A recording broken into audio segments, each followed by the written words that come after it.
2009 সালের 25 এবং 26 ফেব্রুয়ারি বাংলাদেশের ইতিহাসে একটি কালো অধ্যায়। কারণ এই বাংলাদেশকে ভারতের তাবেদার রাষ্ট্রে পরিণত করার জন্য ওই ভারতের প্রত্যক্ষ মদদে তৎকালীন শেখ হাসিনার সরকার বিডিআরের পিলখানার মধ্যে একটি নৃশংস হত্যাকাণ্ড ঘটিয়েছিল।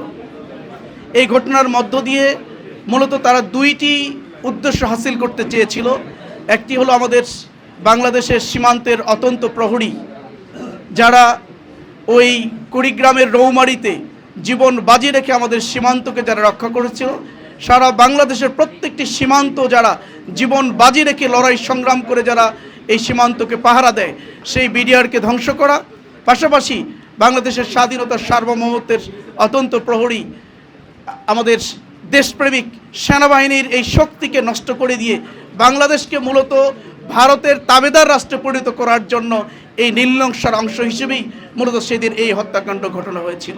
আর মনোবল হতে হয় স্পাদৃঢ়। জেরুজালেম 25 বছরের পথ চলায় নিরাপদে রাখার প্রত্যয়ে। আমরা লক্ষ্য করেছি যে এই হত্যাকাণ্ডের পরে আজও পর্যন্ত এই হত্যাকাণ্ডের সুষ্ঠু রহস্য কিন্তু উন্মোচন হয়নি দেশবাসীর সামনে।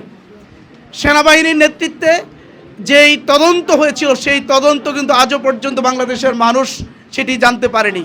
আর সরকারের গঠিত যে তদন্ত কমিটি সেটি বাংলাদেশের মানুষের সামনে উপস্থাপন করেছে, যেটি এদেশের মানুষ সেটা কখনো মেনে নিতে পারেনি। আজকে আমরা লক্ষ্য করেছি যে 5ই আগস্টের গণঅভ্যুত্থানের মধ্য দিয়ে 16 বছর ধরে যে ভারতের তাবেদারি করা সেই সরকারের পতনের পরে মানুষ 16 মাস ভারতের তাবেদার মুক্ত ছিল। কিন্তু আজকে যে নব গঠিত যে সরকার, তারা আমরা আবারও লক্ষ্য করছি তারা আবারও ভারতের তাবেদারি করার জন্য তারা উঠে পড়ে লেগেছে।